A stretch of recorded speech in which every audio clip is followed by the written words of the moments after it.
Hey everyone. I'm not sure if this counts as a let's not meet, but I have a good cautionary tale that will raise some hairs. I'm a 20-year-old female, but this happened 2 years ago when I was still in high school as a senior. I always knew the dark web existed. I just didn't have any particular interest in it until my friend used it at her cousin's house, came back with a bunch of wild stories. Well, some of them were just a little too crazy, so I decided to check it out for myself. I had a little trouble downloading Tor, but it's almost scary how easy everything was after that. There's quite literally nothing off limits. If you can imagine it, someone's uploading videos of it. If a terrible accident is caught on film, it gets uploaded to YouTube, TikTok, Reddit, everywhere. But the clips are cut or blurred to avoid showing anything really gruesome. Not on the dark web. They don't have trigger warnings or content advisories. Whether or not you see someone's head being removed is based solely on you. The safety nets are gone. I don't want to say the actual website, partly because of what happened when I spoke to police, and partly to prevent anyone else from enduring what I went through. But imagine if YouTube didn't have any restrictions. People post whatever they want, and nobody can regulate their content. Let me tell you, there's some sick shit out there. At first, I clicked some pretty off-the-wall titles, assuming that they had to be clickbait, like burn down my ex-boss's house, fuck you, Debbie. But no, they're real. That one showed a man literally breaking into a home and burning it down. He piled obstacles in the hallway so that it would be harder for the woman to escape. Then, he poured gasoline all around the front door, leading back through the house and out the rear door. The whole time, there's a voiceover describing how the woman had fired him on his birthday, so he waited for her birthday to fire her, and about how the company will never be able to replace him. You know, the typical narcissistic rant. So, if it wasn't clickbait, it had to be staged, right? Nope. I Googled the woman's name, and I read all about how the ex-employee had burned her house down. Thank God she survived. And the man, he was caught the next day. No way I could stand watching any of the assault videos, but they were by far the most common. It was so bad that I tried reporting it to the police, but they already knew about the site, which is painfully obvious now. If an 18-year-old found it in 5 minutes, no shit the actual authorities knew about it. I was just so shocked. That experience satisfied all of my curiosity about the dark web and more. I was perfectly happy to delete Tor and never think about it again. But later that night, a Skype message appeared while I was doing my homework. "Why did you call the police?" My heart stopped. I'd been way too embarrassed to tell anyone about the call. I blocked the account. But another one popped up immediately after, and it said my mom's phone number followed by, should I talk to her instead? I asked who they were, what they wanted, to which they said, to make my customers happy. After a short pause, they added, "How can I do that if you're trying to involve the police?" Even now, I'm not sure which site or video belonged to that guy. I tried to tell him that I already deleted the browser, but he didn't believe me. He knew I deleted the desktop icon and not the program. Yes, I'm an idiot who didn't understand the difference, but that's not the point. The point is he knew. It turns out the guy knew a lot more because he had access to my computer. Once I realized the webcam was on, I panicked and held down the power button until it shut off. Afterwards, I talked to Hannah's cousin and learned that the website I used to view the videos was less like YouTube and more like LimeWire. I wasn't streaming. I was downloading those videos, along with God knows what else, and it let someone into my computer. Now, while that does suck really bad, there was a bright side. All I had to do was keep the computer off until I could afford to have it fixed, right? A few days later, the asshole texts me a picture of myself getting dressed, right after a shower. It was taken with my webcam and captioned, "Miss you." I cried for a long time over that one. I still can't stand to think about all the places those videos must exist. How many screen grabs have been created from the footage? I've tortured myself trying to remember what all I may have done in front of that camera, but there's no point in obsessing over what can't be changed. I blocked the number and all of those ones that came after it. Each one was a bit more threatening than the last. Finally, he insinuated that he would send the pictures to my boss if I didn't answer, so I replied. The exchange was almost the same as the first one, only now he wanted access to my phone to keep an eye on me. I said he could send my pictures to the Pope, but he wasn't getting into my phone. Over the next couple of days, I received strange friend requests on all my social media accounts, and double the amount of phishing scams. But I didn't click on shit. Everyone said it was probably some horny virgin in his mother's basement, that he would get bored and move on to some other poor girl if I just ignored him. So I kept blocking every number until there was no more texts. The very next day, an old car followed me from school all the way to my apartment complex. I should have driven away sooner, but I made a loop and drove back onto the highway. Instead of following me out, the car parked right in front of my building. Unsure what to do, I drove down to a gas station and back again to find that it was gone. Convinced I was being paranoid, I parked and went inside. What were the odds I ran into someone who lived close enough to physically screw with me? It's not like I live in a major city. That night I got dressed for bed around 11, and the second I turned off the light, I got another text message. This time it was a picture of me walking inside earlier. That changed everything. This guy wasn't someone on the other side of the world. I wasn't imagining being followed. This was an actual true crime podcast in the making, and I did not want to play. I went to the police again, and they made an official report with the list of numbers I'd blocked, screenshots of the messages I still had.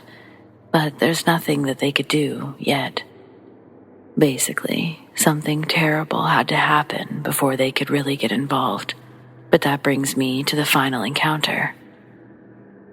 I was on my way home from work. It was only 8 o'clock, so not exactly late.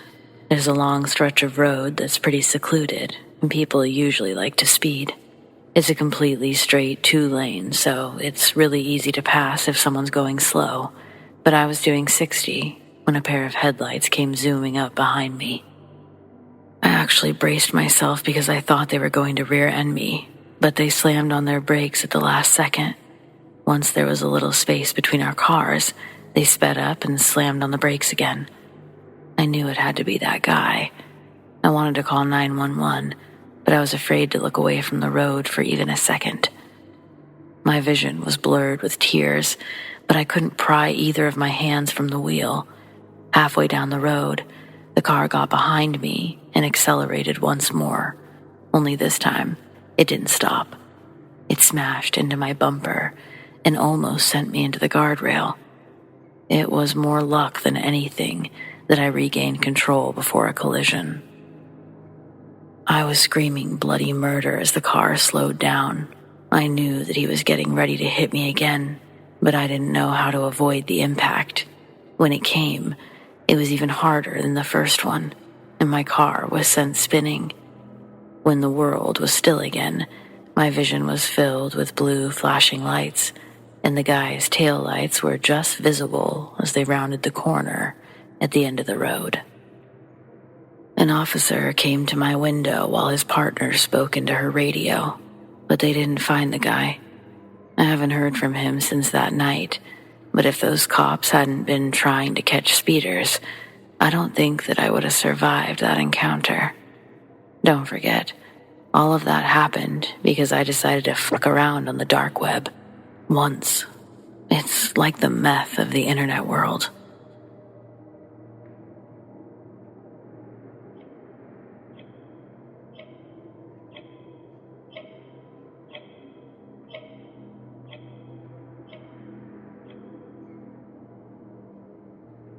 I ordered myself a mystery box off the dark web, originally intended to be filmed as content for a YouTube channel that I was trying to get started back in 2018. Most of the videos capturing these unboxings are staged, satire for clicks with fake half-ass content creators opening boxes and finding murder weapons or human fingers. There's just no reason someone would have to mail that out upon request. Watching these was half the reason I wanted to start my own channel. Seeing the amount of hits they got on some of these videos was deplorable to the actual substance the video contained. Oh my god, guys, a real note written in a serial killer victim's blood. Fuck you, no it's not. I thought, if I do a real dark web mystery unboxing, I'd surely get tons more views. So I downloaded a Tor browser and did some research of my own. It was easy to find people selling different kinds of mystery boxes, actually. I found 2 within my price range and placed the order. 6 weeks later, the first mystery box arrives. I spent hours getting the camera and lighting positioned just how I wanted it for the first video.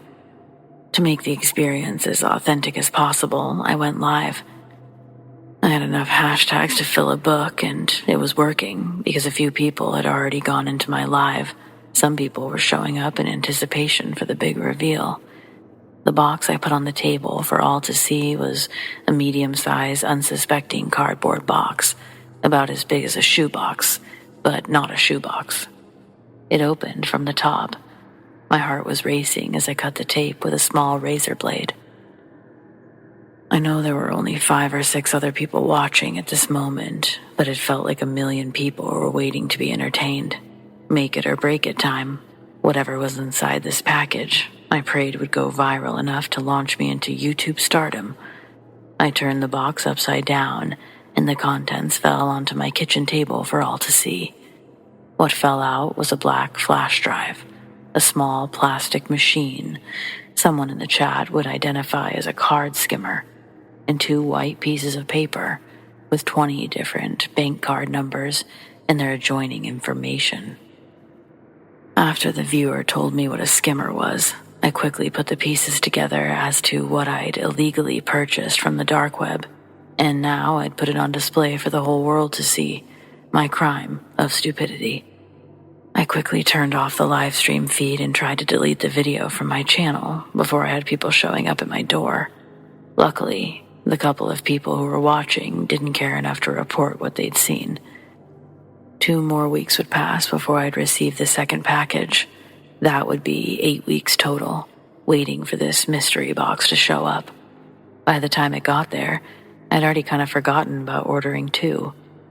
The first experience must have diminished my anticipation to such a level that I'd completely blocked out how eager I was to get my channel started. It was delivered in the early morning while I was out jogging in the neighborhood. When I got back, it was sitting on my doorstep. The box was a deep maroon. It was about the size of a men's dress shirt box. There was no imagery, no addresses, nothing. I still don't know how the box got on my doorstep without my address being on it or any address.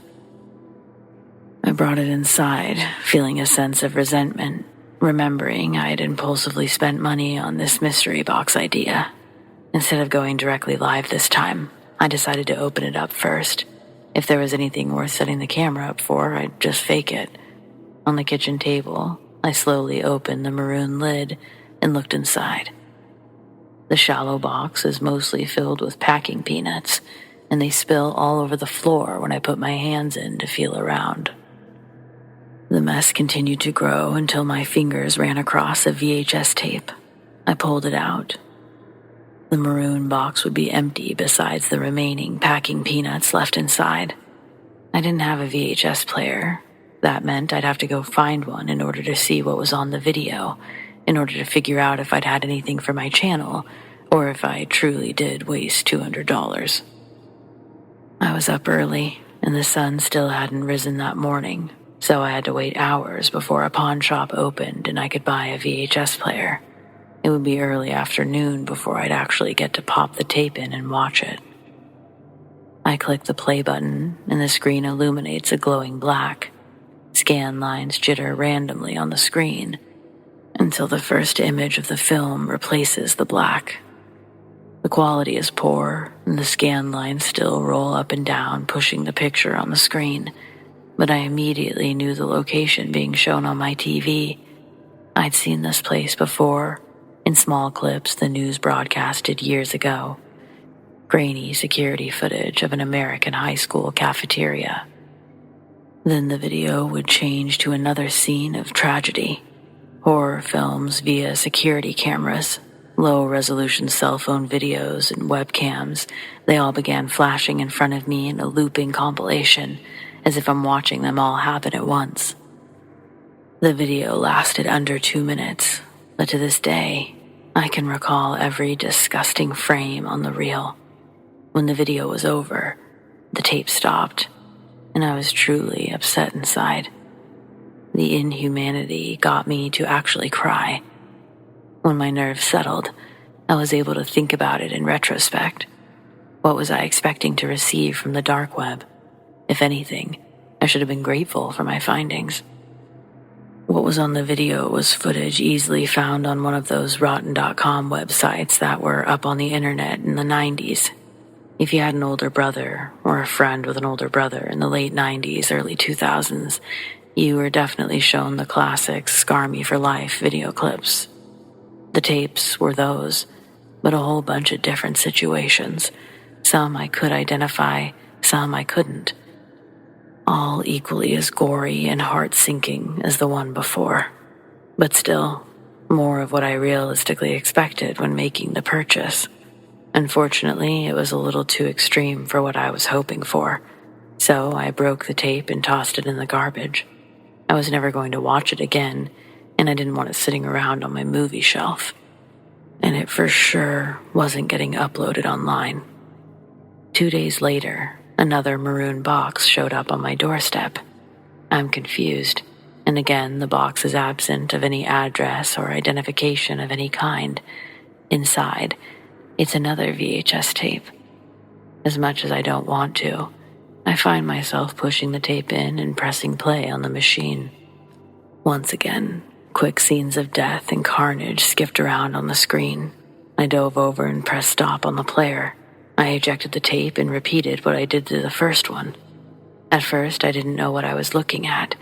They were completely different videos from the first tape, all comparatively equal in nausea-inducing point of views. I didn't want to keep receiving mail like this. I got back on the tour and tried to retrace my steps to the vendors I'd bought the mystery boxes from, but they were gone. The names and items changed around by the hour. I'd never be able to find it. I was at a loss as to what to do next besides wait and hope another package didn't show up. The next day, something told me to cut my run short, and as I neared my house, I saw there was another maroon package by the door. I was admittedly terrified beyond belief. This box was shaped smaller than the other two, and when I lifted it, it felt lighter as well. Bringing it inside, I opened it before I even got to the table. Inside the box were 3 Polaroids that perfectly fit within the dimensions of the box, forcing me to turn it 180 degrees to dump them out. With one hand, I turned the box over, and with the other, I caught the 3 photos, and I stared at the first one. Most of the photo was black, except a large, yellow, blurry square.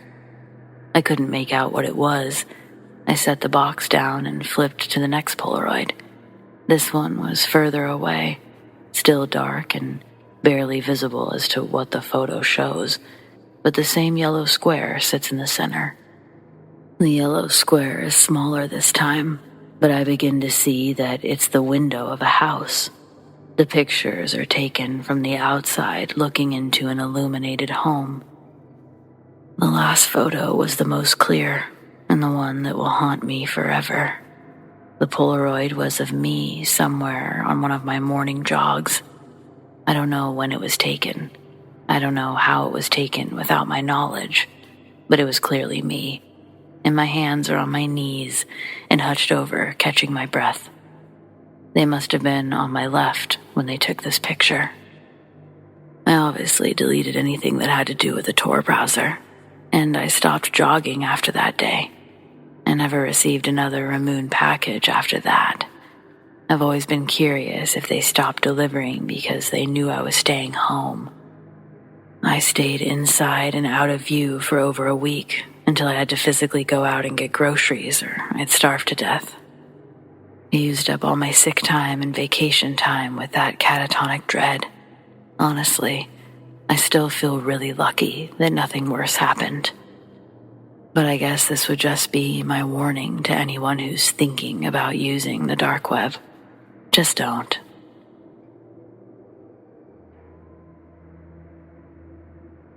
At first I didn't know if this belonged here, but it actually completely does, so on that note, let's proceed. My sister moved to New England at the beginning of March 2019. She and her husband Lou purchased a beautiful forever home after they got married. This was all against my parents' wishes, and the relationship eventually blew up in her face. Let's put it this way. It was her first beautiful wedding. It was his third. But geez, I'm really getting into stuff that has nothing to do with the actual story, so let's take it back. Sis moves to New England at the start of March. Mid-May, she calls me in hysterics. She's out of breath, trying not to project her voice while sobbing into the phone. I asked her what was wrong. She tells me that she thinks there's demons in the house, but Lou doesn't believe her. Our family follows the word of Jesus, and hearing my sister screaming about demons sent my attention into red alert. Right before she called me, she told me she was taking a shower.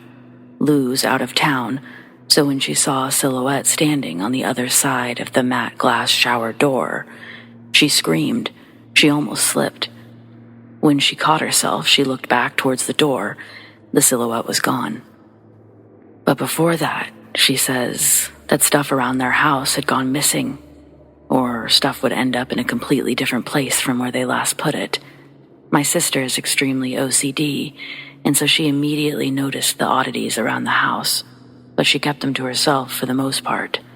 She certainly never told me, until the silhouette. The terror set in for her a lot more while Lou was gone on business, and the disappearing acts continued. This was the first time the entity presented itself in physical form. It solidified my sister's conspicuous beliefs about everything that had been happening up to that point. A big house echoes a lot louder when you're alone, is one of the depressing quotes my sister would tell me. Apparently, her footsteps weren't the only ones to make noise up and down the hallways. She didn't care to chase the demon, though. She waited until morning, and then drove 4 hours back to mine and my parents' house. We live right next to each other. My dad's the one who taught us about the Holy Spirit, so he took it upon himself to drive back to my sister's place and disperse that evil energy plaguing her home. When they got there, it did not go at all how either of them expected. As they walked inside, my dad held his Bible close to his chest. Then, they heard the toilet upstairs flush, and the sink turned on. Demons don't use the bathroom, right? My dad didn't think so. He ushered my sister to stay where she was, and he starts to quickly and quietly make his way up the stairs towards the upstairs restroom. When the faucet turns on, my dad gets in a caveman-looking fighting stance, ready for the door to open, and confident a demon won't be what exists on the other side of that door. Dad, fireman, kicks the door right when it unlatched, sending some homeless 40-year-old creep backwards into the counter behind him.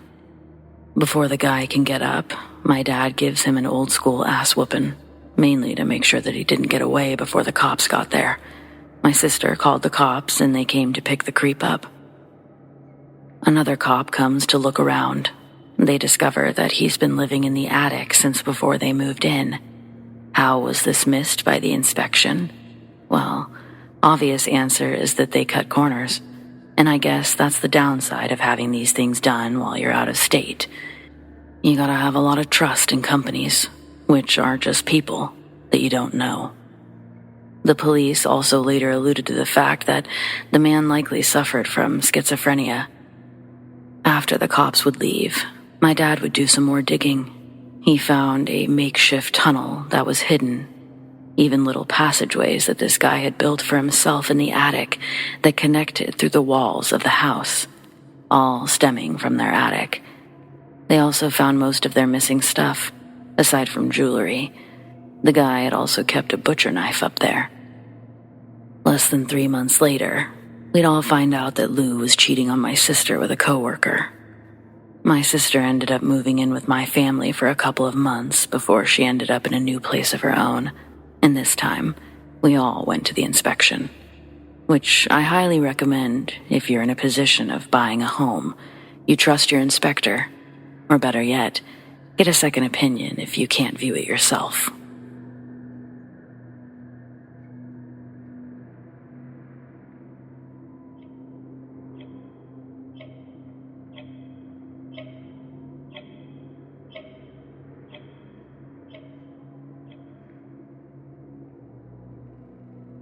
Several years ago, my computer and webcam were hacked.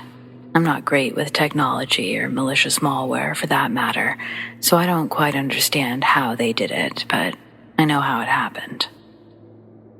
It was late 2005. I'm in a chat room, a music chat with a bunch of locals talking to each other about random music. I was chatting about the White Stripes show that I'd gone to with this guy that I'd met in the chat. After a bit of back and forth, we sent each other an individual message. We were talking for a while, and then he sent me a message with a link. He said it was, quote-unquote, one of the best Stripes covers he'd ever heard. So, I clicked the link. It didn't work, but I just thought that it was because my computer wasn't compatible with whatever was needed to play the video. We continued our conversation, and a few minutes later, he asked me how much the posters on my wall cost. I froze. I did have posters on my wall at the time, but so do a lot of people. There was no way that he could know that for sure, right? He was just messing with me.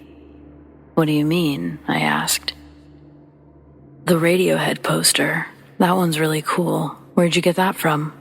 Came the reply. I was horrified. I for sure had a Radiohead poster on my wall, directly behind me. There was no way that he could have worked out that I was into Radiohead, not based on our conversation in the chat. We hadn't even mentioned more than a couple of bands. I was adamant in convincing myself that this individual was simply fortunate in making accurate guesses. But it also crossed my mind that he could be a close friend in real life who was playing a prank on me.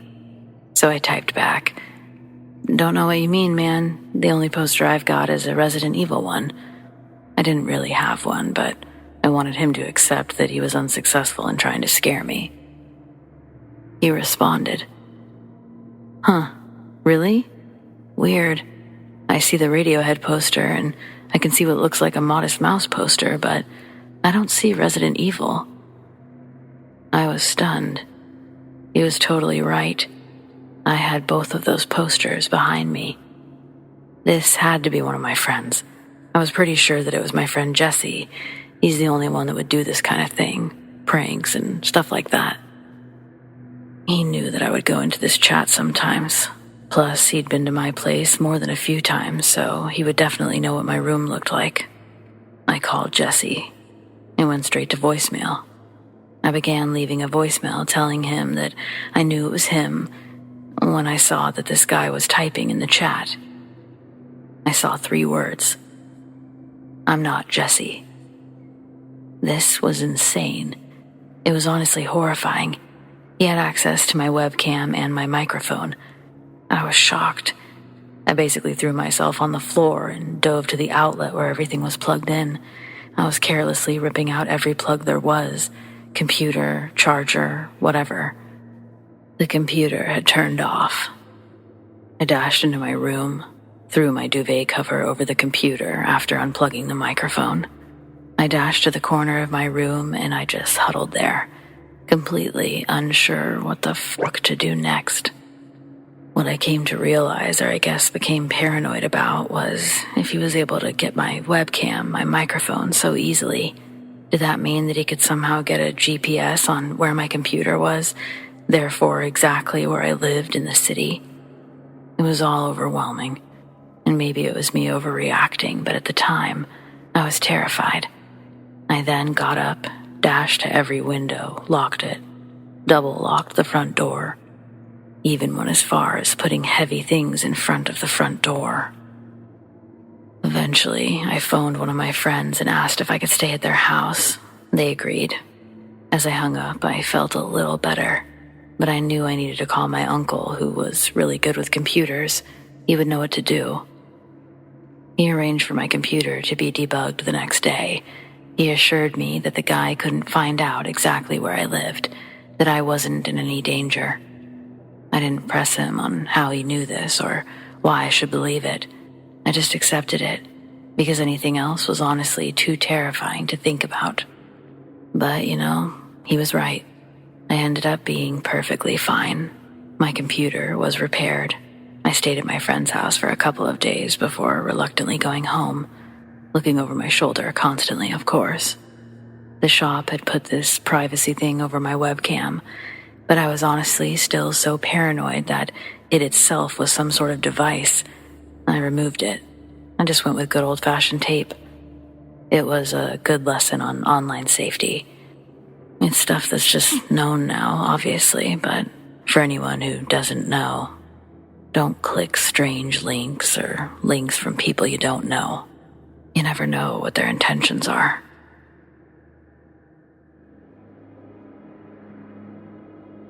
My parents took me to visit my aunt in Tennessee for the holidays, and her house was super haunted. It was built in the 1920s, and she still has stuff left from the previous owners. It had belonged to an elderly couple, but the wife had died 3 months after her husband, both in the same home, and no relatives ever claimed any of their possessions. The property sat empty for several years before a family purchased it in the 60s, and they had a son that would one day marry my aunt. Unfortunately, Uncle Terry passed away after a long battle of cancer in 2015, also in the house, and Nina has lived there alone ever since. I've always been a believer, so it was extra hard to stay there since I already have trouble sleeping in unfamiliar places. But I'm 16 and I didn't have a choice.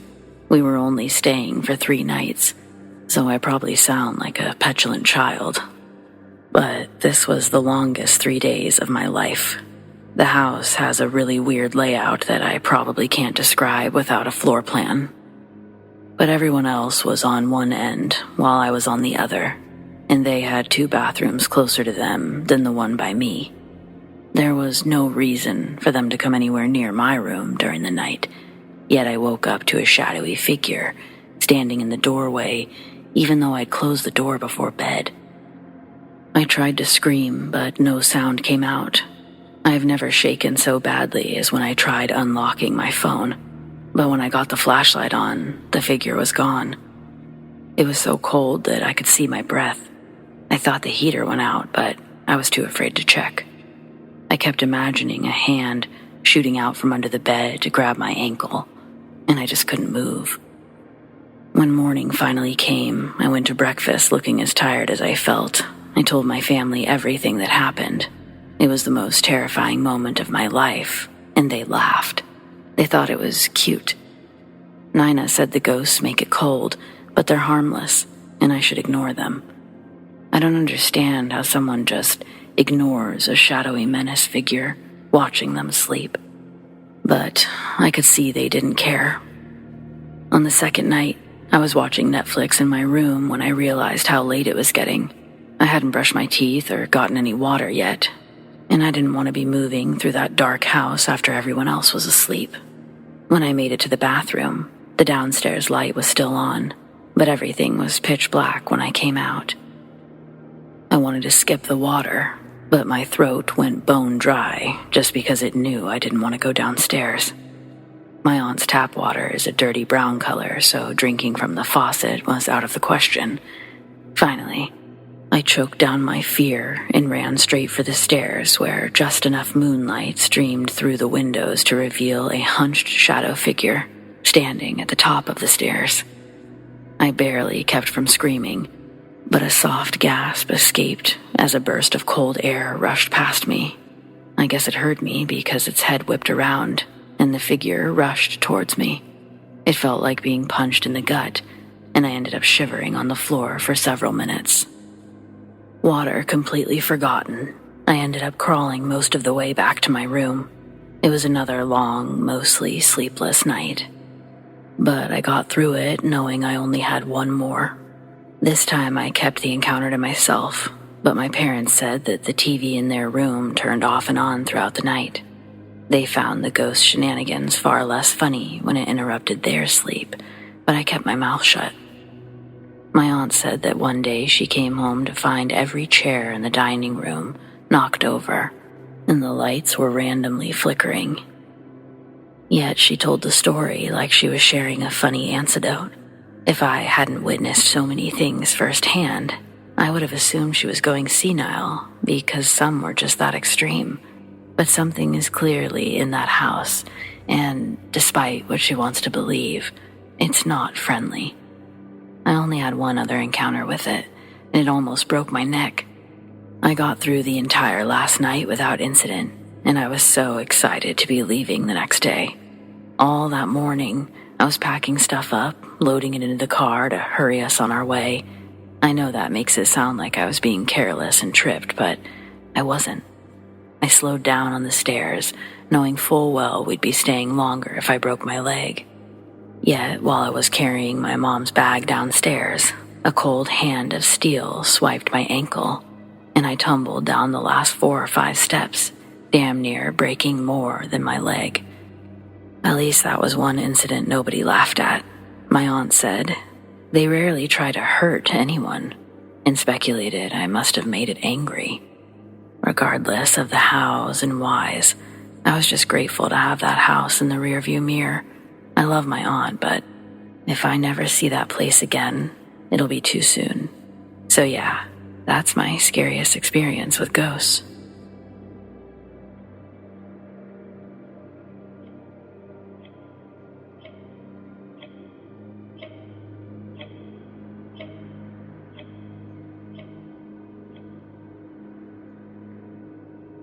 I was 11 years old, angry to be staying with my dad and his new girlfriend instead of my mom. I'd already been there for almost 2 days and still had 3 more to go. I don't think my dad or his girlfriend did anything particularly wrong.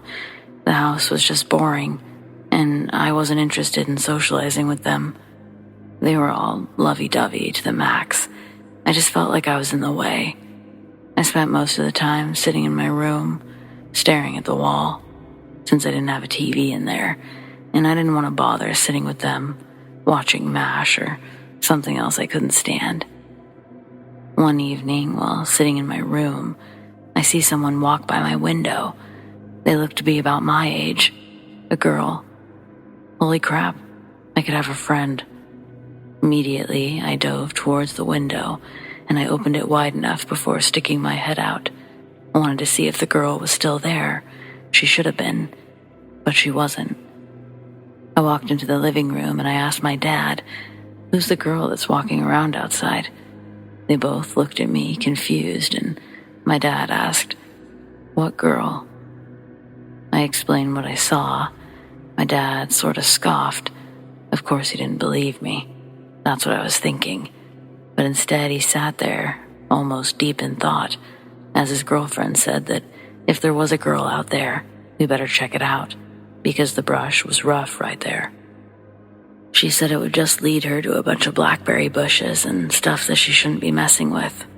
My dad hopped up to put his shoes on, and for the first time, I was kind of excited to do whatever he was doing, so I followed him outside.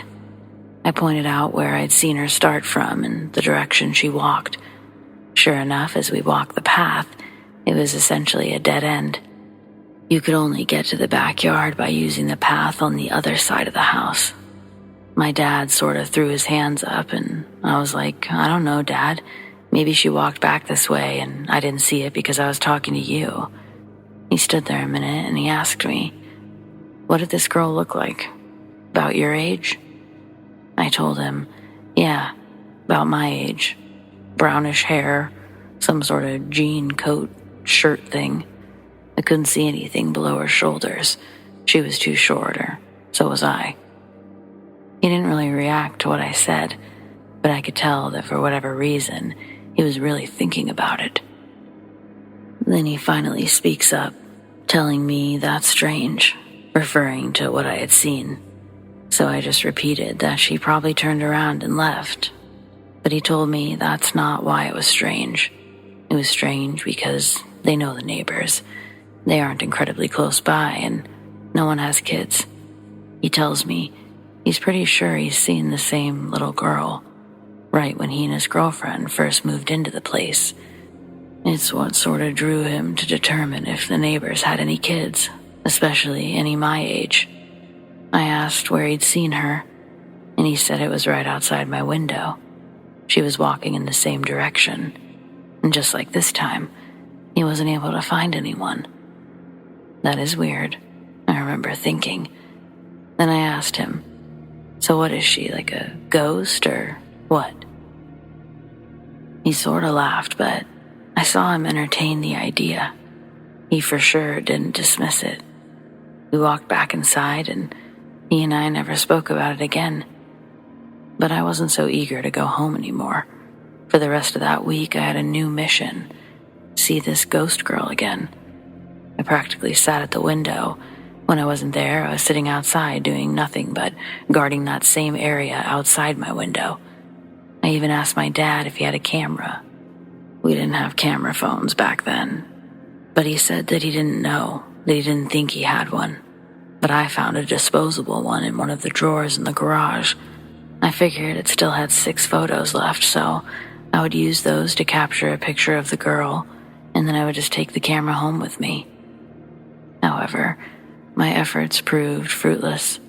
3 days came and went, and I never saw the girl again. I went back to that house maybe 2 or 3 other times. Still, never saw her. My dad never mentioned her again either. I've just been forever curious who she was.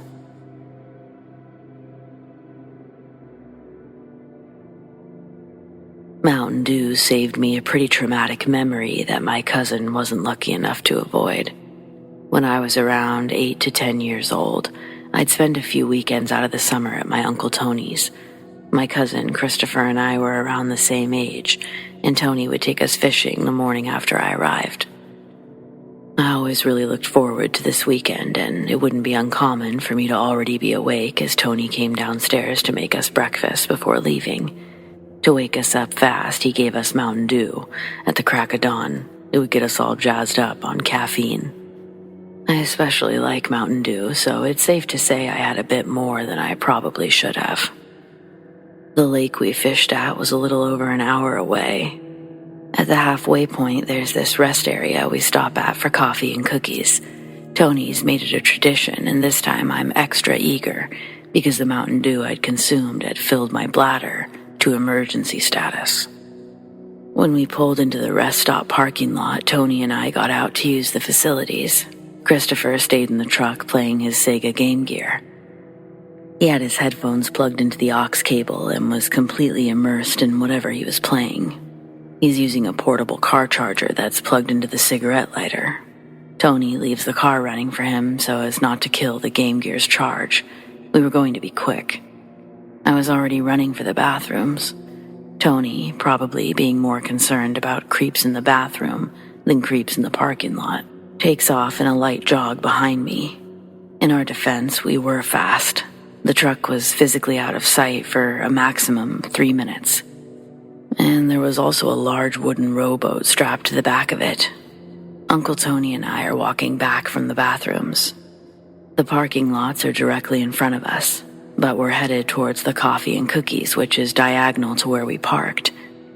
But the view of the parking lot begins to open up as we head towards it. That's when Uncle Tony stops and says, "Where's the fucking truck?" In the time it took from us to get from the bathrooms to back, someone had stolen Tony's truck, boat, and literal firstborn child. It was in the blink of an eye. The truck had already made it onto the freeway. Tony ran to the woman at the coffee counter, asking if she'd seen anything, but she couldn't help us. We used a payphone to dial 911. I stand next to Tony as he frantically tells the operator what's happened. Meanwhile, in the truck, it's not until the truck is actually merging onto the interstate that Christopher looks up and realizes it wasn't us in the truck. He takes his headphones out and asks the man what he's doing. The guy smells like garbage. He looks in the rearview mirror back at Christopher, surprised and angered at what he sees in the back seat. He then pulls a knife from inside of his coat pocket. He holds it back to Christopher, demanding that he crawl into the front seat with him. Christopher said his eyes looked like large rodent eyes. The truck would be dangerously swerving, and his eyes would dart back from him to the road, and then back to him again when he gained control. Christopher doesn't comply, so the man starts yelling, telling him to take off his clothes. He's basically telling Christopher that he's going to sexually assault him all the way up the I-90. While he's telling Christopher this crazy stuff, he's unbuttoning his pants and trying to pull them down with his hand while using his knees to steer. The next time the truck swerved into an adjacent lane, it sideswiped a small car. The car goes left into the guardrail. The truck jerks right in an attempt to correct, but it's going too fast and begins to jackknife before it all flips. Christopher's thrown from the truck as it begins to turn over. His body sent through the open passenger window into the grass of the median. The truck flipped from under, so he was launched straight down instead of up and out like a catapult. Which I think is the best case scenario, given the options. Bystanders wouldn't let the driver leave, so police were able to arrest him. Meanwhile, back at the rest stop, a trooper takes me and Uncle Tony to see Christopher at the hospital. He would have both of his legs broken in the accident. He'd have to spend the rest of that summer and most of that fall trying to get strength back in his legs to walk again. Still, even now, he says that accident was definitely him dodging a bullet, and had they not crashed, he'd be worse off than he is now.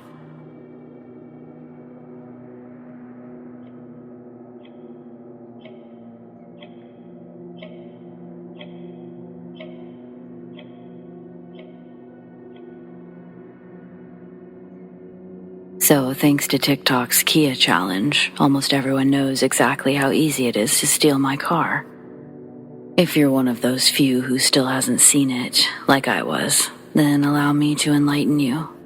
These dicks figured out a way that you can start the engine with a frickin' USB plug. All you gotta do is rip off the plastic thing under the wheel and rip out the part that you put your key inside of. Then a USB port fits perfectly in place of a key. God, I still can't believe this shit. I used to own a 2015 model, but I lived in a rural area outside of a small town until January 17th, when I moved to the suburbs of a bigger city. Just 2 days later, my car was stolen on a Friday night. Well, it was around 1 a.m., so technically Saturday, but whatever. That morning, I showered, ate, and all that good stuff before I planned to spend the weekend settling into my new place. Aside from stocking the kitchen, it's a bigger house than my old one, so I wanted to get a few new things to fill in the empty spaces. Except when I got outside, my car was gone. Since my new refrigerator came the day before, I had parked on the curb to let the delivery truck pull into the driveway, and I never moved it back. I doubt that it would have prevented the theft, but at least my Ring doorbell would have gotten a better shot of the assholes that took it. All mine caught was a tall person dressed in black, but the neighbors were kind enough to share theirs too. The collective footage reveals another Kia pulling up behind mine, but none of the driver's features are discernible through the tinted window. From the time they pull up to the moment they drove off, it only took a few seconds. That's when the police explained how simple it was. They also said that the cars are sometimes found in hours, sometimes in days or weeks. Sometimes it's never. I spent most of the first day reading stories from other Kia owners, including one lady who lost her car the day before she moved. I can't even imagine how much that must have sucked. Of the people who actually got their cars back, many reported that it was stolen by teens going for a joyride. In some cases, the kids actually recorded their crime. Unfortunately, the majority of those ended their video by crashing, some on purpose, some by accident. But, out of the ones I read at least, those were usually solved within the same day or the next. Then there were the stories where cars were stolen specifically to commit other crimes. Those got pretty scary. They weren't all gas station and liquor store robberies. Some were straight-up kidnappings and murders. One guy said they used his car to trick his girlfriend into coming outside when they tried to abduct her. Thank goodness she was able to get back inside and call the police. Another guy's car was stolen from a parking garage and found weeks later with a dead body in the trunk, while others have been covered in blood and all kinds of fluid. I knew when reading those that, yeah, this feels more like my luck, but I was still hoping for joyriders. If I was really lucky, they would get pulled over before wrecking and everything would be fine. But yeah, that didn't happen. Yesterday, just over a week after being stolen, my Kia was found. Rather than trying to convey this in the same choppy order I learned it, I'm just going to tell you what actually happened. Again, this is a late Friday night, early Saturday morning situation. Only this time it's out in the middle of nowhere, on some random back roads. A couple in a large Chevy were on their way home when a Kia came speeding around a curve, almost hitting them. Both drivers swerved to avoid a collision, which sent my car careening off-road where it flipped and rolled down a small embankment. The truck's driver pulled over safely and rushed to the embankment while his wife called for help. Upon shining his light over the edge, he saw that the passenger was already pulling the driver out of the wreckage. The man from the Chevy held out his flashlight while the two Kia boys climbed up the embankment. Back at the couple's truck, the wife was still on the phone with 911, and the man who'd been driving the Kia asked if he could speak to the operator. Only, once he got the phone, he hung up and pulled out a gun. The passenger had one as well, and they fled in the Chevy. Had the wife not already called for help, they would have probably been stranded overnight or worse. I'm so grateful that they weren't hurt as well. When police arrived, they searched the wreckage and found plenty of blood, both new and old. While some clearly came from the crash, the older stains in the trunk and the back seat, they belonged to someone else. Someone who probably isn't alive anymore, judging by the quantity. They also found broken liquor bottles, drug paraphernalia, a leather bodysuit, a bag of adult toys, a blow-up doll that had been buckled into the back seat like a real person. It had popped during the crash, but the strangest part about that one was that someone had blacked out the eyes and colored SpongeBob squirt pants on the waist. They didn't just half-ass it either. It was done with a Sharpie and drawn in big, fancy bubble letters, like the actual cartoon. I don't care what the hell people do in or with their own property, but seriously, what the hell? At this point, I'm glad I won't be getting the car back. Even if it wasn't totaled, it would be evidence now anyway. The suspects were described as likely being in their 20s, and the police are still searching the area. But that's all the information that I've been made privy to. Oh, I almost forgot the best part. The officer who gave me this information, he had to ask if any of the items were mine. They weren't, and I understand he had to be sure, but having a 50-something-year-old man explain there's nothing wrong with assisted self-pleasure was a special kind of awkward, one that I never anticipated experiencing. That was the real horror in all of this. Well, thanks for letting me vent. I'm not sure what kind of car I'll get next, but I'm positive it won't be a Kia.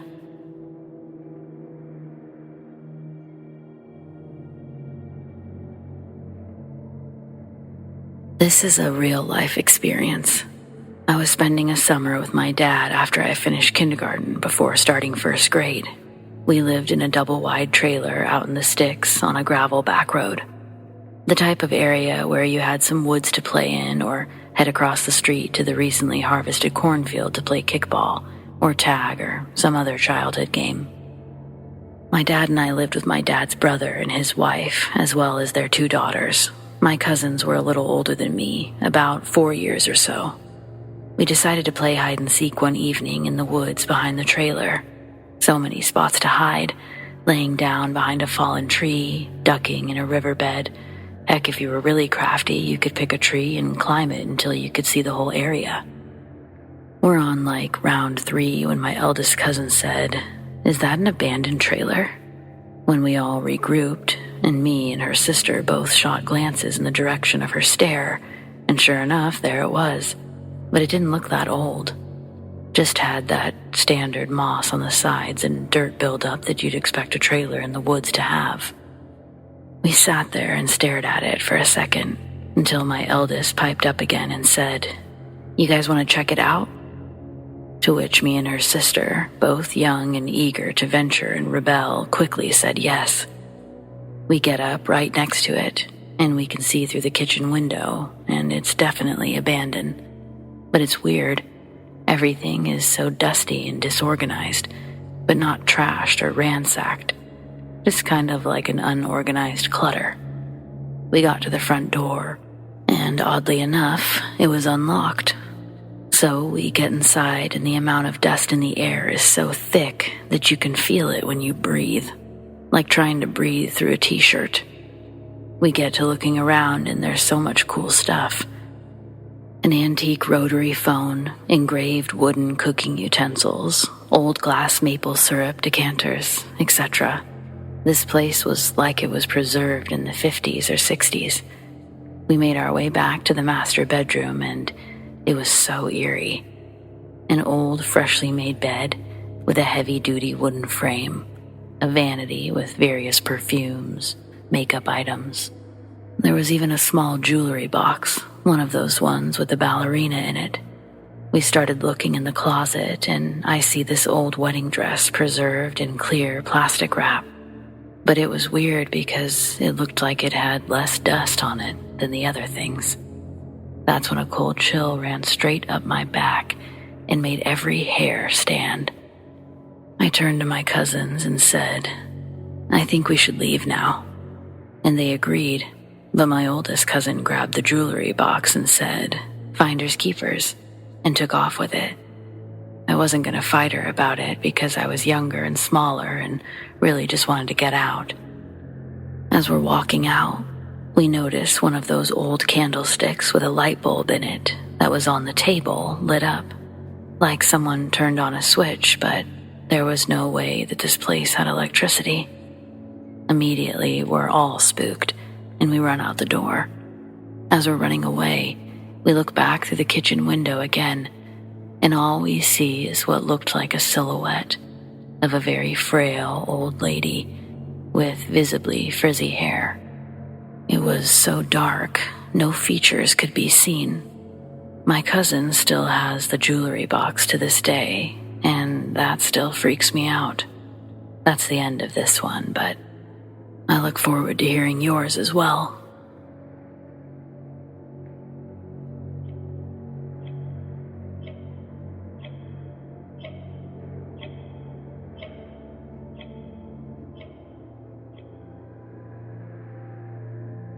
I'll try to keep it to the point and not drift off too much, but I swear on everything this is a true story of my own experience. When I was 12 or 13, I was living with my aunt for a few years and my younger cousin. We lived in a little house on a dead-end road in a small town of about 500 people. We were technically considered a village. My aunt was an odd soul. Everyone has their own rhythm, and hers was a different rhythm for sure. She had a fascination with the odd and the strange, from a musical, dancing, miniature, jester figurine to old newspapers from the 20s. Then enter her collection of porcelain masks, of which she had more than 30, all different sizes and styles, and she had them all over her bedroom walls. The house we lived in was small but cozy, but this house had other paranormal events happen in it before and after the events of this story. So it was no big deal when small stuff would happen because we were odd like that. Some stuff being harmless was fine by us. None of what happened before or after was harmful. This is the only event I was ever actually stricken with pure fear. It was my 13th birthday, and for my birthday, I wanted us all to watch a horror movie together, because those were my favorite and still are to this day. We watched A Haunting in Connecticut as the chosen movie. It was my aunt and uncle, their 3 kids, my 2 friends, and myself there to watch it. After the movie, we all just kind of crashed. So I went to my aunt's room to sleep because it was the only other room with a TV, one of those old box TVs that would go full static every now and again. I get in there and put something on quietly and go to sleep. But I wake up a couple of hours later, and the room is pitch black, other than the light from the static on the TV, which, if you know, is not very much. It's basically a straight low beam that makes some stuff visible, but anything outside that vicinity gets harder and harder to see because of the light. But I can see all of her masks clearly. I went to get up to change the channel, and I noticed I couldn't move.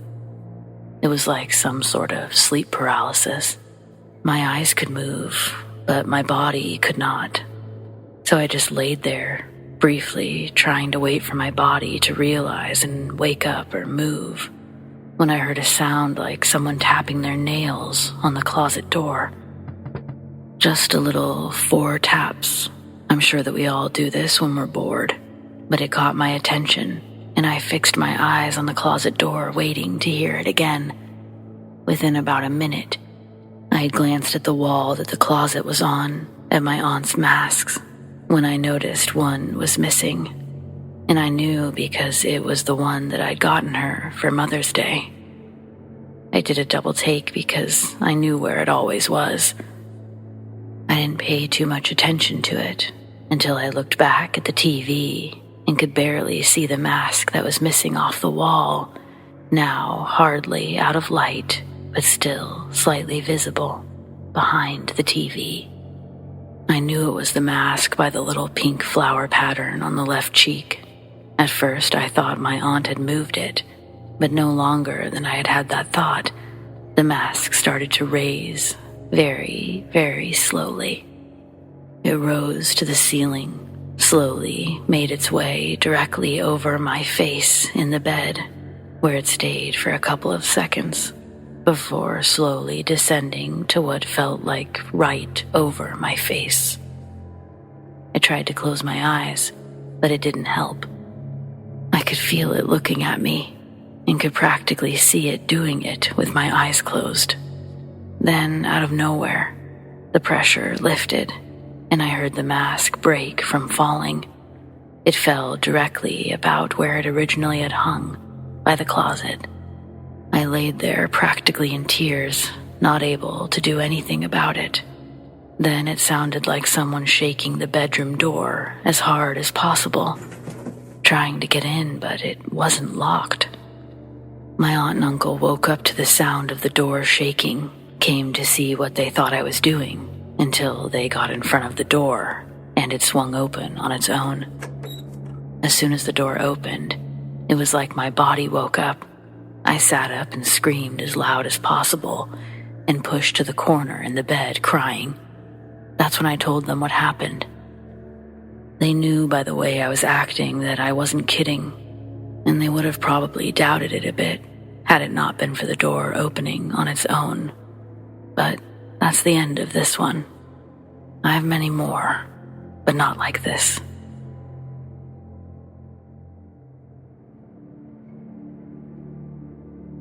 When I was approximately 10 years old and my younger brother was 8 years old, we lived in a house on a vast plot of land surrounded by forests filled with trees. It was basically the perfect setting for our favorite childhood game, hide and seek. We'd often play with our friends who lived in the surrounding homes. On one particular day, during the late afternoon, Me and my friend were doing our best to stay hidden in the trees. Meanwhile, my brother was just as diligently attempting to locate us. Interestingly, I could hear his voice calling out my name from a short distance away, and there was an evident tinge of fear in his voice. Curiosity got the better of me. I needed to investigate the source of his fear. As I walked towards what I thought was him, I stumbled upon a small clearing nestled under the protective canopy of trees. I no longer heard my brother, but to my astonishment, there was an almost colossal figure, entirely white in complexion, standing in the middle of the clearing. My friend had been following behind and had just made it to where I was when he stopped in his tracks. The figure didn't seem to notice our presence. Instead, it stood statue-like, staring directly up at the sky so we couldn't see its face, arms stretched to its sides. It made no sounds, but it did appear to be a light source. It was either glowing in and of itself, or the sun was catching it in a way that it appeared to be so bright. Whatever it was, in the eyes of two young children, it loomed at an astonishing height of 10 feet and was like nothing we'd ever seen before. The two of us had never been so silent. The sight had kept us pretty occupied, captivated by whatever this thing was. However, we unintentionally made noise by readjusting ourselves, and we could hear others approaching. Worried the thing might disappear, we tried to consider getting closer to convince it to stay. But as soon as I had the thought, which I seemed to share with my friend, the statue-like figure changed positions, arms down at its side, facing forward. It started to slowly dissipate before it suddenly vanished into the trees with remarkable speed. It seemed to effortlessly almost fly through the trees, like light itself. There was no way we could catch up to this thing. I remember my friend saying it literally looked like a ghost. He was right.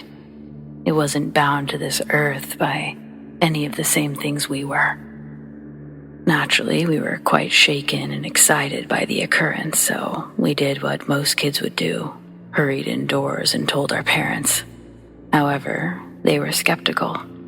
They suggested that what we saw might have just been a large white dog or something like that. We were firm in our recounting of the figure.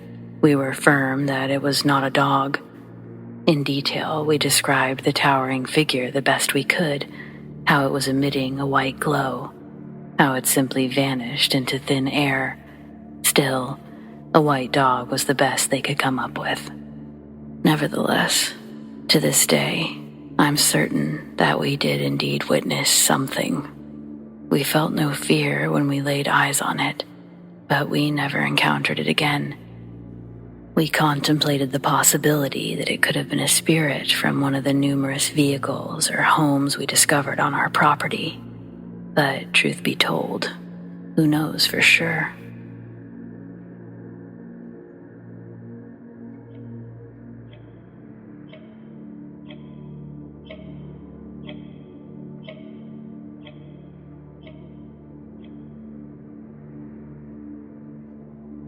My parents purchased a home situated on 180 acres back in 2018. I was a freshman in college, but still living at home.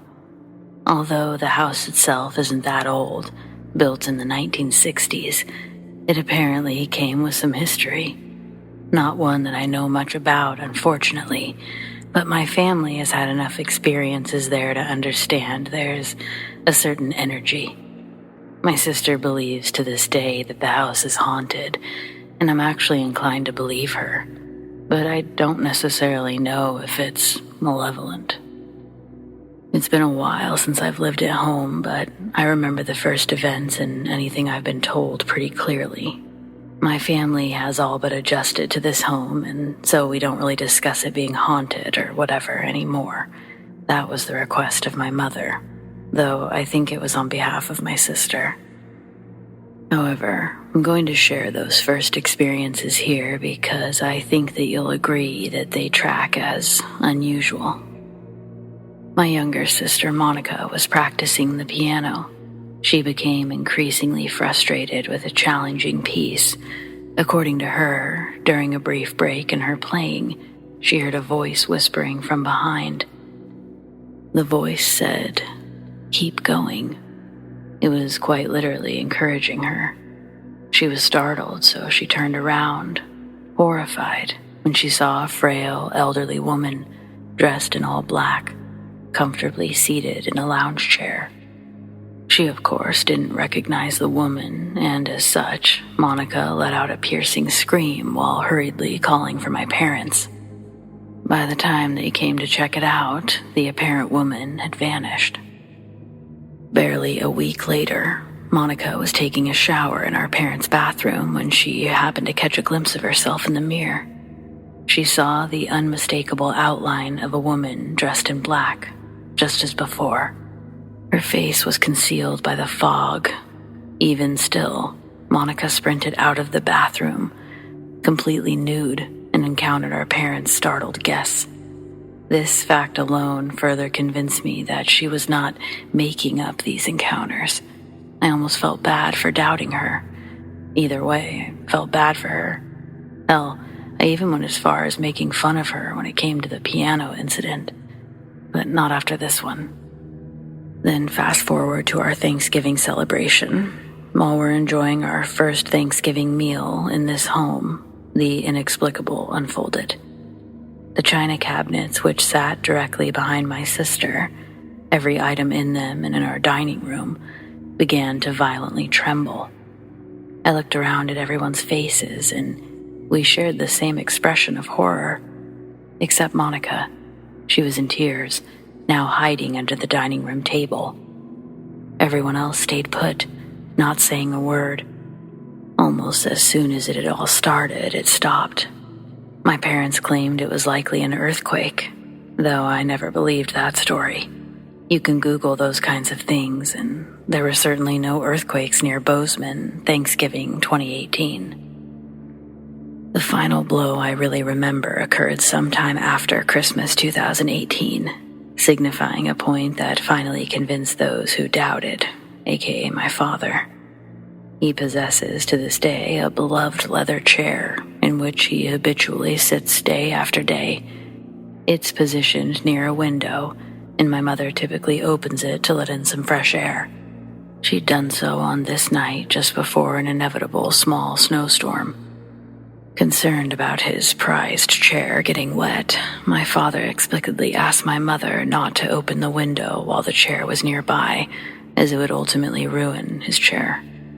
The following morning, my father rose early for work and noticed that the den had been rearranged, resulting in his chair being relocated all the way across the room, instead of in its usual spot by the window. Assuming it was the hard work of my sister and I from the previous night, my father went to work without dwelling further. When my mother awoke, she too discovered the rearranged room and assumed my father was responsible. Us kids assumed the same. We thought that he had intentionally changed the layout. Not common of him, but who else could be responsible? It wasn't until dinner time that evening that we collectively realized the true extent of the rearrangement. The meticulous placement of the magazines, the controller, even the rug. It was nothing like our usual setup. It was all seemingly orchestrated by an unseen force, though, according to Monica, it was probably the same woman that she had seen who was responsible. We determined that the rearranging of furniture would have taken place between 10 p.m. and 5 a.m., though, astonishingly, no sounds were heard, despite the fact that mine and my sister's room were directly beneath the den. Previously, my parents would dismiss such occurrences, but after that time, their attitude changed significantly, until they went back to ignoring it completely, which seems to have worked.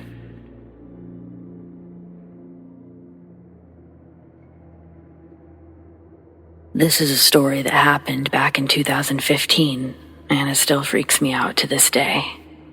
For context, me, 25-year-old male, and my cousin, 26-year-old male, go to our grandma's house every school, university break since we were kids, and we stay there pretty much doing nothing and having fun playing video games. We always share a bedroom when we're there, and we both have our own beds. I was 15 and he was 16 at the time, and none of us have sleep paralysis. One night, we both went to the bedroom around midnight, closed the door, and fell asleep. Sometime later, my cousin got up to pee, left the room, and went to the bathroom. This caused me to wake up because of the lights. I checked my phone. It was around 2:30 a.m. He came back, closed the door, and laid on his back. And that's when it started. Keep in mind that I was 100% awake at this point, as I woken up from him opening the door and closing it. By the time he laid on his bed, this really deep-toned and steady-paced church bell started ringing, really loud inside our bedroom, near our beds. As I was listening to it, I freaked the fuck out. All I could do was cover my head with the blanket and stay there trying to hide myself. A few seconds later, that fucking bell started to wander around the room, moving in all directions, up and down, moving over my bed, around the whole bedroom. I'm not sure how long this lasted, but it felt like an eternity. It then started moving towards the door, got out of the bedroom, into the living room. The bedrooms of the house are right next to the living room. It then headed to the back of the house and disappeared. I have no idea where this came from and where it went, or even what it was. After it was gone, I honestly didn't have enough courage to say anything. I just stayed quiet, as did my cousin. Needless to say, I didn't sleep that night. The next day, when I woke up, I asked my cousin if he'd also heard the bell. He said yes, exactly as I had. To this day, this experience still creeps the hell out of us. We have no explanation for what happened. There are no churches in the area, and definitely no bells that ring in the middle of the night. This has been freaking us out since it happened when we were younger, and we still try to figure out some sort of explanation for it. But we've never really come up with any, so I thought I'd share it here. Any thoughts?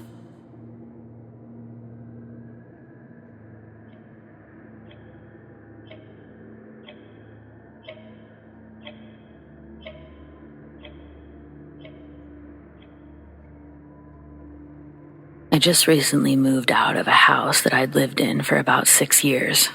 My family and I had moved in when I was 13 with a family friend whose parents had passed away a few years prior.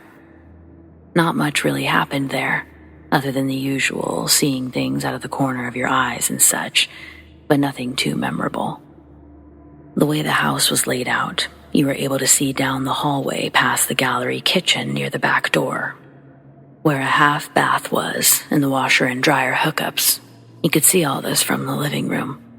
A few years after moving in, sometimes when I would glance up at the black TV in the living room, I would notice what appeared to be the figure of a young woman standing in the middle of the hallway further down. It was just the outline of a woman standing there still, and what looked to be long black hair falling down her shoulders. Most of her was black, so you couldn't make out facial details or anything. At first, I'd find myself staring at it, and then turning around to look down the hallway, only to find nothing. Every time I'd look back at the TV, it was still there. Countless times I'd search the area, trying to find a reasonable explanation as to what I was seeing. Maybe coats or clothes, or maybe just the way the shadow would be casted. But nothing. I would look back up, and she was still there. After some time, I became desensitized to it. She never moved, never made noise. She just stood there. So knowing that there was no danger that came from her, I simply ignored any time I saw her. My parents never mentioned seeing anything, so I thought once we'd all moved out that maybe my mind was just playing tricks on me back then. I started dating my now boyfriend a few months before we moved, so he'd come around the house plenty of times and even spent the night once before. Today, me and him were sharing some of our ghost stories from our childhood. I started to mention this story, but I didn't even get to the part of the TV yet when he cut me off. He started to get really freaked out, saying that one night he'd gotten up to go get a soda from the kitchen to bring back to my room. He further explained that once he went to grab the soda, he immediately felt like he was being watched. When he glanced up, he noticed something in the TV. I started shaking. I almost got emotional, knowing that I wasn't the only one to have seen it. He described everything about her that I could make out, but he said he was closer to her than I ever was, that he could only make out the figure from over his shoulder. He'd only seen her that one time, but it was baffling to me to realize that I wasn't the only one. I called my dad, asked if he'd ever seen it, and he said no. But he did say that he would sometimes see someone walking around the house occasionally, but never anyone back there. As of right now, we're the only two who have ever seen it, which makes this encounter even weirder to me. No explanation to this day. It really makes me wonder what it may have been.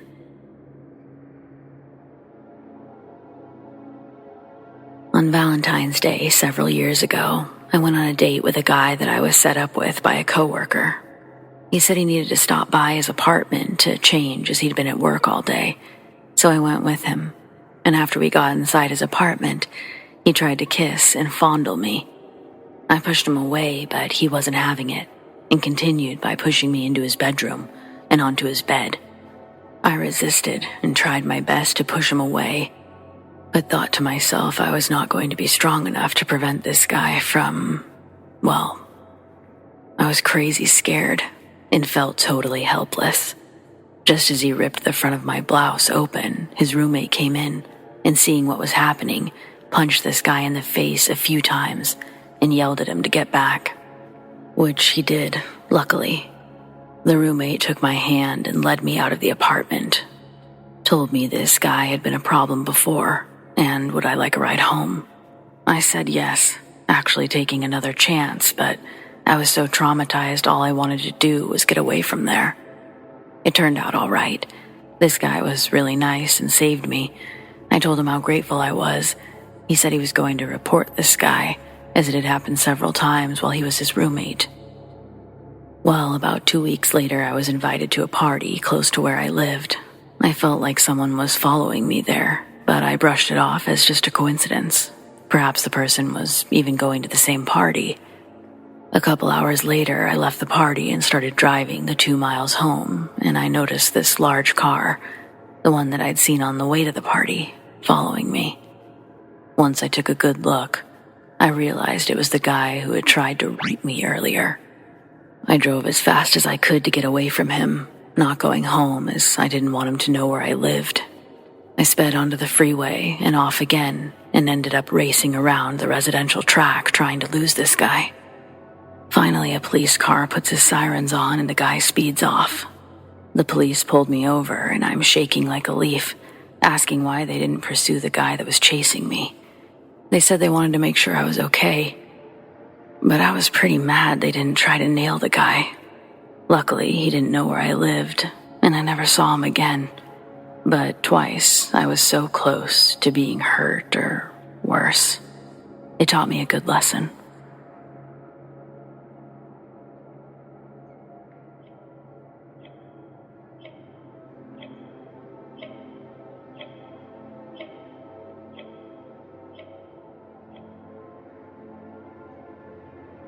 I met a guy.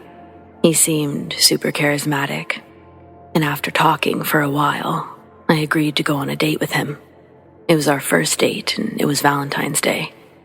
I went over to his house to see a movie that he had acted in. He starts the movie, and I settle back to watch. I was in film school, and the guy, Nick, he told me that he wanted my professional opinion. We're 5 minutes into the movie when Nick reaches for the remote and says, "Let's fast forward to my part." I reply that in order to adequately critique the movie, I should see it from the beginning. Nick assures me that his scene is self-contained and needs no context. A fight scene plays. Nick pauses and asks, "What do you think?" I look confused and Nick says, "Did you miss me? Let's play it again." I watch the scene again, but still can't make out Nick. Nick rewinds, plays, and pauses. "There I am," he says, gazing fondly at the screen. Except the screen was gray. No actors, no landscape, nothing but gray snow. "What do you think?" he asked, his eyes never leaving the empty screen. At that point, I realized Nick was crazy.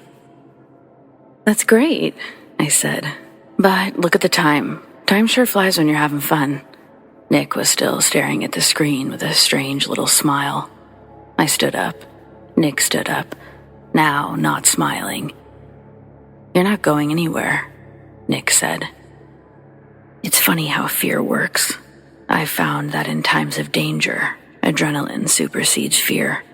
I managed to trick Nick. At first, it was by hiding from him within the very home. Since he was blocking the door while calling for me, I knew it wasn't an option.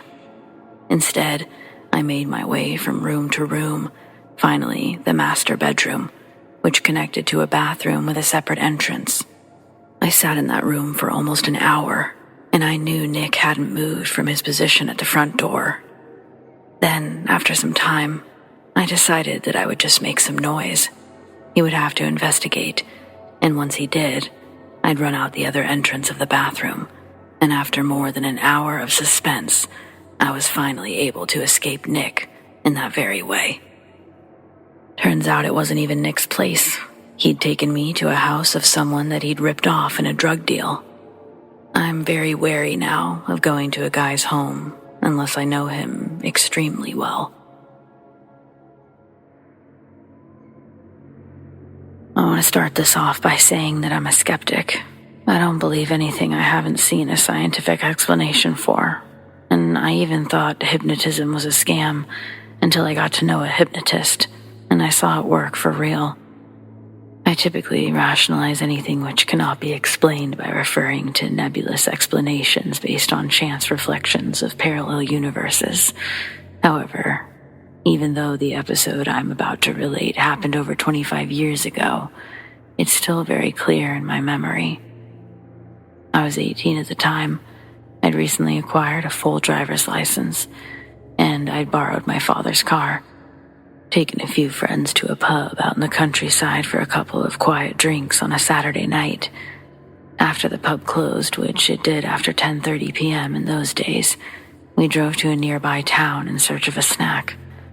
We all had school the next day. Most of us were completely sober, including me, obviously.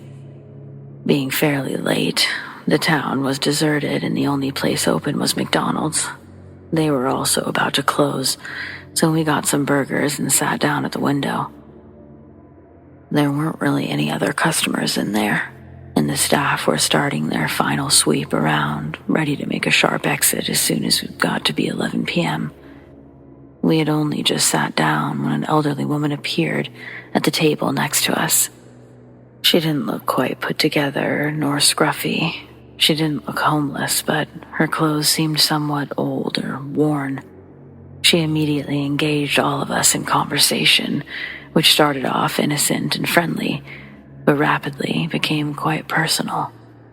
The woman seemed to know an awful lot about us, even though none of us had ever seen her in our lives, and we didn't really know anyone in this town. She was alert and animated and spoke quickly, singling out people from the group in turn and discussing specific details of their lives. She had no possible way of knowing this information. Early in the exchange, she turned to me and said, "Of course, your grandfather was an engineer, wasn't he?" He was an engineer, but he died in 1951 and had never lived in the area, so she couldn't have known him. My friends were laughing along with her at first, but they went quiet one by one as she delivered more and more details that could not be determined by simple cold reading or written off as random statements. Unlike a fairground fortune teller, her statements were very specific, and she dominated the conversation in a way that someone mining for information would not. She spontaneously started speaking in French to one of my female friends who understood the language, and then veered off into another language, which could have been Latin. She started to reassure people about very specific concerns that they'd had, ones that they'd not discussed or needed advice on, making occasional references to various deceased relatives. By this time, my female friends were visibly upset, and my male friends, who had had a couple beers, were dumbstruck. The women stood and announced that she must go, as she was disturbing us.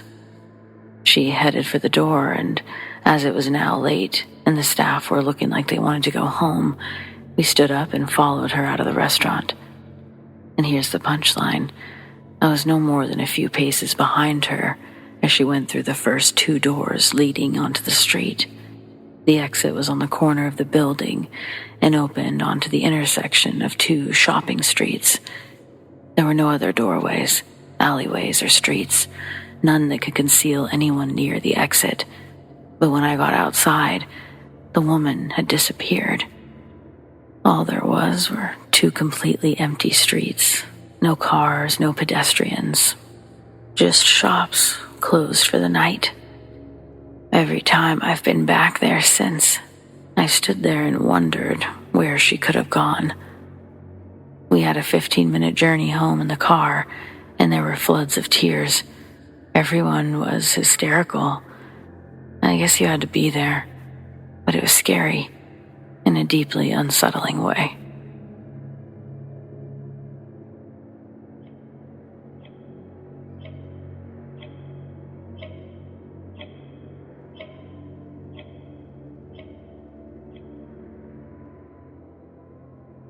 My husband and I went to see a psychic one day. We were out for a drive, and when we saw a big looming psychic reader sign on the side of the road, we went just for the fun of it. After that visit, I always thought something bad followed us home. First, it started as horrible dreams. One night I was home alone and having an afternoon nap on our living room couch. I dreamt an old, witchy-looking woman came down the stairs, which was situated next to the couch that I was laying on. She was carrying a lighted lamp. She stooped down to where I was on the couch, and she let out an evil laugh as she blew the lamp out right in front of my face. I dismissed it as a really bad, evil dream. However, things soon escalated. One late night, when my family was fast asleep and I was having a midnight snack downstairs, my son's electrical toy started, and it started moving across the floor. I just dismissed it as wonky batteries. We moved soon afterwards to another house, but it felt like it kept following us. Things were getting worse. My husband's health started to get bad. He would have mysterious, excruciating back pain that came and went. Insomnia attacks for both of us that lasted several months. My young son, he would have night terrors that would make him run to our room with a bloody nose, night after night, forcing me to start sleeping in his room for several years. He was sleepwalking, and good thing I managed to catch him as he was headed toward the stairs. When I reached him, he was still sleeping, but he was very agitated and said, I'm dead, and I can't find my way back." My husband and I were both present when that happened, and my son was only 10 years old at the time. Then it started mimicking family members. It would mimic me when I was away at work early, and my husband slept in as he was unwell. Someone who looked like me sat by the bed with her back towards him, and then just left the room as he called out to her. It mimicked my son, entering my bedroom one morning, playfully suffocating me with a comforter. I chased after him, found my son fast asleep on his bed. One time, on a weekend, I took an afternoon nap as my husband watched TV downstairs. He came rushing up the stairs and barged into the room.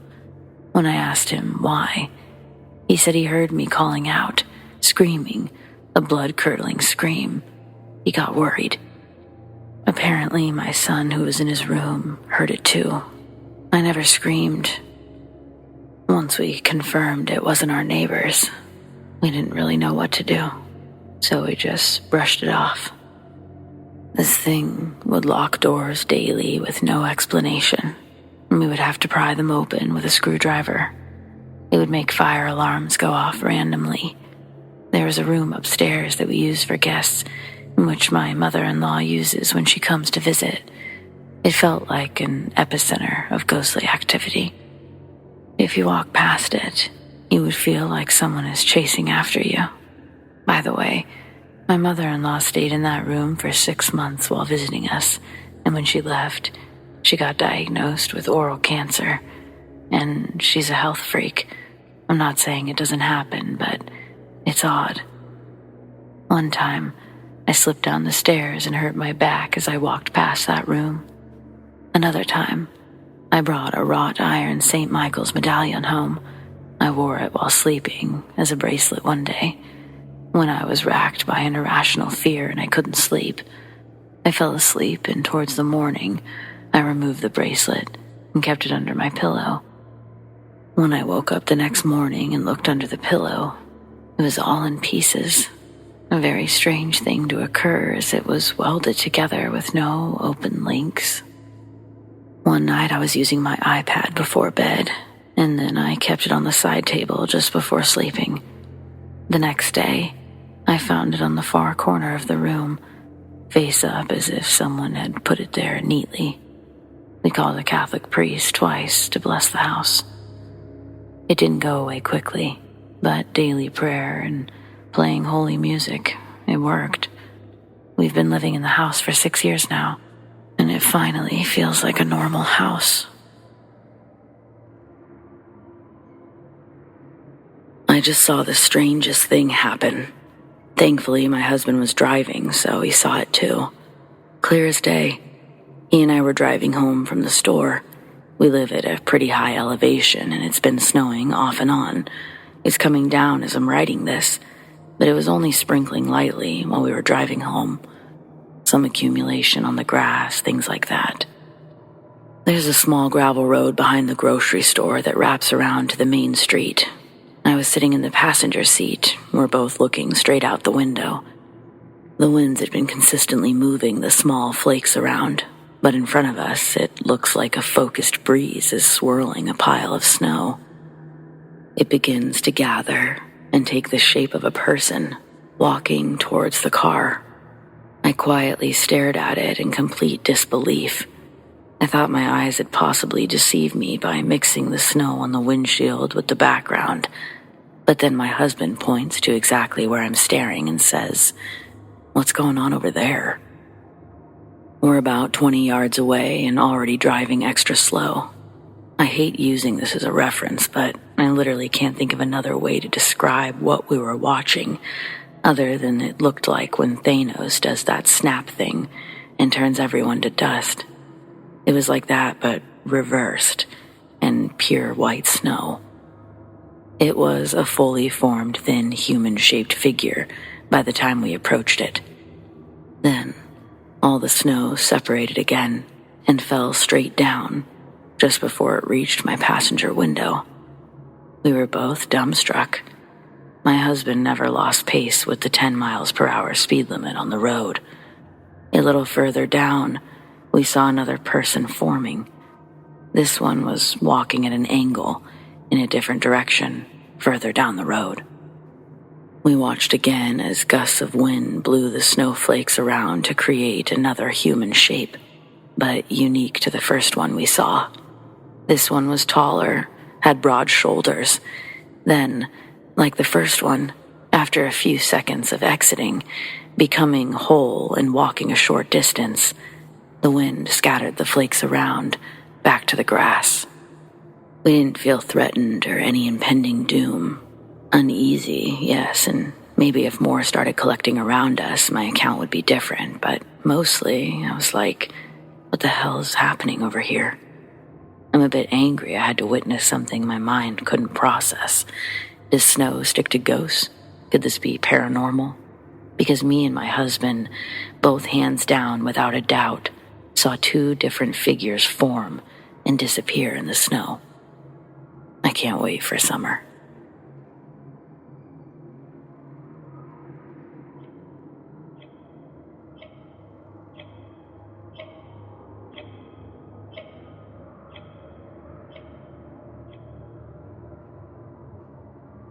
I had a serious car accident in Dallas, struck from behind on the I-635 North and the I-35 West split.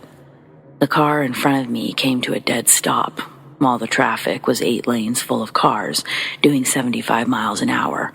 4 lanes split off to the left, 4 lanes to the right. I was in the left lane of the one splitting to the right, and obviously the car in front of me had veered and the driver decided to stop, back up, and go left instead of right. Slammed on my brakes, and I swerved to the left to the guardrail. That ends there. I think in that moment I'm going to die. I breathe a sense of relief when the car stopped, before going over the ledge and without hitting the stupid car in front of me, which had since moved on. The next thing, I was waking up from unconsciousness, and my entire car was destroyed. My head was turning, looking straight up at the roof, which was crinkled. I thought, oh my God, I've damaged my mother's car, as if I were a teenager, and passed out. It was not my mother's car. I was over 30, on my way to work in North Dallas. My mother works in Arlington. I woke up repeatedly, seeing the same crinkled roof above me and screaming crazy things like, "Where's Nicole? Where's my baby girl?" One time I woke up and a woman had gotten into my car. She was sitting in the passenger seat, and she held my hand. She soothingly told me that everything would be all right. I felt such warmth from her. I passed out, and I woke up and I saw her, felt her, holding my hand a few times. I remember her so vividly. So finally, one time when I woke up, I was in an ambulance. It had 2 beds. I asked the man in the bed across from me what happened. He said that he was behind me in an old Dodge Ram van, and after I swerved, he saw the stopped car and swerved too, but he didn't brake fast enough, and he had hit me and crushed my car. He was shocked, he said. "I can't believe you're alive." I asked, "Where's that lady? I really want to thank her." He replied, "What lady?" "The one who got into my car and sat with me. She held my hand, told me everything was okay, told me my daughter, Nicole, was not with me, that she was at school. She said Nicole's name. She said..." He interrupted. "Lady, nobody got in your car. Believe me. I was shocked when they pulled you out." When I went to see my car at the tow service yard that had removed it, it had been squished like a ball of aluminum between the van and the curved guardrail. It was an Acura, and the only place that was not squished up was where I was sitting. There was no passenger seat. It looked like somebody had cupped a huge hand over me and protected me. I don't know if she was a ghost, an angel, or my imagination, but she felt and sounded real and acted and made me feel like she knew me. I'm grateful.